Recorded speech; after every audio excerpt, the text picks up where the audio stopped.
মানুষের রিজিক বাড়ে কিভাবে জানেন? 4টি কাজ করলে মানুষের রিজিক বাড়ে। নাম্বার 1, গোপনে দান করলে মানুষের রিজিক বাড়ে। আপনি এমন ভাবে দান করবেন যেন আপনার এক হাতে দান করলে আপনার অন্য হাতও যেন না বুঝতে পারে। নাম্বার 2, বেশি বেশি করে ইস্তেগফার করতে থাকবেন। আপনি জীবনে জানা অজানা ইচ্ছায় অনিচ্ছায় বহু গুনাহ করেছেন। আপনি আল্লাহর কাছে বেশি বেশি করে ইস্তেগফার করুন, ইনশাআল্লাহ আপনার রিজিক বেড়ে যাবে এবং রব্বুল আলামিন আপনাকে মাফ করে দিবে।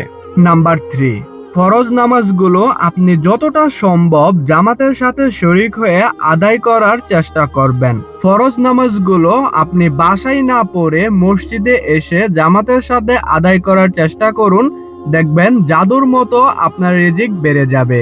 নাম্বার 4, সবসময় মন থেকে মানুষের ভালো চাইবেন। ধরেন একজন মানুষ অনেক কিছু করেছে, একটি বাড়ি করেছে, একটি গাড়ি করেছে। আপনি অন্যের ভালো বা উন্নতি দেখে মন থেকে কখনোই হিংসা রাখবেন না, বরং আপনি তার জন্য দোয়া করবেন আল্লাহ যেন ওনাকে আরো উন্নতি দেয়, আরো সমৃদ্ধি দেয়। এটার জন্য আপনি মন থেকে তার জন্য দোয়া করবেন, দেখবেন আপনার রিজিক আল্লাহ তাআলা বাড়িয়ে দিবে। এই 4টি কাজ করতে পারলে ইনশাআল্লাহ আপনার রিজিক বেড়ে যাবে।